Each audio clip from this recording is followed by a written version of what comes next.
नमस्कार मित्रों, राजस्थान के मौसम की ताज़ा लेटेस्ट जानकारी में आप सभी का स्वागत है। राजस्थान के अंदर मानसून का दूसरा चरण तेजी से सक्रिय हुआ है, जिसका असर आज सुबह से ही राजस्थान के कई सूबे जिला संभागों में तेज मेघ गर्जन के साथ भारी मूसलाधार बारिश देखने को मिली। और आगामी मौसमी आकलन के अनुसार आगामी कुछ घंटों के दौरान राजस्थान के कई जिला संभागों में कई हिस्सों में भारी बारिश की संभावनाएं भी प्रबल रूप से नजर आ रही हैं। साथ ही मौसमी आकलन की बात करेंगे, किस प्रकार से राजस्थान के अंदर आने वाले कुछ घंटों के दौरान मौसम की स्थिति किस प्रकार से रहने वाली है, आपके जिले में मौसम का हाल किस प्रकार से रहने वाला है, संपूर्ण जानकारी इस वीडियो में देखने वाले हैं। वीडियो को पूरा देखिएगा और चैनल को अगर अभी तक आपने सब्सक्राइब नहीं किया तो चैनल को आप अवश्य सब्सक्राइब कर लीजिएगा, ताकि मौसम से जुड़ी हुई हर लेटेस्ट अपडेट आपको सबसे पहले मिल जाए। तो मुख्य रूप से अगर बात करें तो राजस्थान के अंदर आज अच्छी बारिश देखने को मिली। मुख्य रूप से अगर बात करें तो बाड़मेर, जालौर, पाली तक के क्षेत्रों पर अच्छी बारिश सुबह से ही बादल छाए रहे और सुबह से ही हल्की मध्य स्तर की बारिश क्षेत्र में देखने को मिली। वहीं बात करें उदयपुर के संभाग के क्षेत्र, उदयपुर से राजसमंद, चित्तौड़, डूंगरपुर, प्रतापगढ़, बांसवाड़ा तक के क्षेत्रों पर भी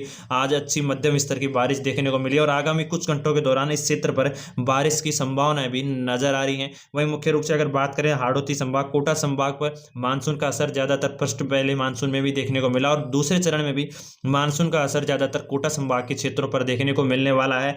वहीं अगर मुख्य रूप से अगर हाल फिलहाल की ताजा रिपोर्ट के अनुसार मैं बात करूं तो आने वाले कुछ घंटों के दौरान राजस्थान के मुख्य रूप से तात्कालिक मौसम के अनुसार अजमेर से लेकर नागौर, पाली, भीलवाड़ा, बूंदी, कोटा, बारां, झालावाड़ तक के क्षेत्रों पर बारिश की संभावना प्रबल रूप से नजर आ रही है। वहीं अगर हाड़ौती क्षेत्र की मुख्य रूप से बात की जाए तो सीकर, झुंझुनू के क्षेत्रों पर भी आने वाले कुछ घंटों के दौरान आपको बारिश देखने को मिल सकती है। जयपुर से लेकर अगर बात करें तो जयपुर, दौसा, अलवर तक के क्षेत्रों पर भी बारिश की संभावनाएं नजर आ रही हैं। मुख्य रूप से अगर बात की जाए तो आज सुबह से राजस्थान के बाड़मेर से लेकर जोधपुर के कुछ क्षेत्रों पर, जैसलमेर के कुछ क्षेत्रों पर आज सुबह से बादलों की तेजी से आवाजाही देखने को मिली और कहीं पर छुटपुट बारिश से कहीं पर मध्यम स्तर की बारिश भी देखने को मिली है। वहीं अभी हाल फिलहाल में जो ताज़ा लेटेस्ट वीडियो बनाया तब तक की अपडेट देख पा रहे हैं, आप खुद देख पा रहे हैं। राजस्थान के नागौर के क्षेत्र, पाली के कुछ क्षेत्र कह सकते हैं, भीलवाड़ा होते हुए बूंदी, कोटा, बारां, झालावाड़, सवाई माधोपुर और जयपुर के कुछ क्षेत्रों पर गहरे बादल छाए हुए हैं,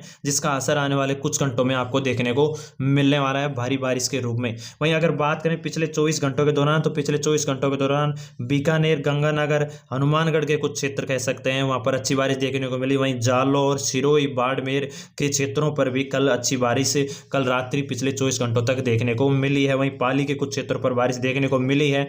वहीं पूर्वी राजस्थान की अगर बात करें तो जयपुर, अलवर के क्षेत्रों पर भी कल छुटपुट रूप से बारिश देखने को मिली है। वहीं 8 जुलाई के लिए मौसम विभाग द्वारा कई जिलों में अलर्ट भी जारी कर दिया है, तो कई जिलों में भारी बारिश की संभावना भी कल देखने को ज्यादातर देखने को मिलने वाली है। मुख्य रूप से अगर बात करें तो जयपुर, अलवर, दौसा तक के क्षेत्र, टोंक, अजमेर तक के क्षेत्रों पर कल बारिश देखने को ज्यादातर मिलने वाली है। वहीं दक्षिणी पश्चिमी राजस्थान की अगर बात करूं तो दक्षिणी पश्चिमी राजस्थान में जालौर से लेकर सिरोही, राजसमंद, पाली, उदयपुर के संभाग के सभी क्षेत्र कह सकते हैं। वहीं कोटा संभाग के क्षेत्रों पर कल बारिश आपको भारी बारिश देखने को मिल सकती है। मुख्य रूप से ताज़ा लेटेस्ट अपडेट जो आई है उसके अनुसार राजस्थान के मध्य क्षेत्र कह सकते हैं, अजमेर आसपास के क्षेत्र, बूंदी, भीलवाड़ा तक के क्षेत्रों पर आपको बारिश देखने को मिलने वाली है। एक ताज़ा लेटेस्ट अपडेट आई है, कोई अगर अपडेट आती है तो आपको चैनल पर सबसे पहले मिल जाएगी, इसलिए चैनल को अभी तक आप सब्सक्राइब नहीं किया तो चैनल को आप अवश्य सब्सक्राइब कर लीजिएगा और लेटेस्ट मौसम की अपडेट आपको मिल जाए। इस वीडियो में मिलते हैं ताज़ा अपडेट के साथ, तब तक के लिए जय हिंद, राम राम सा।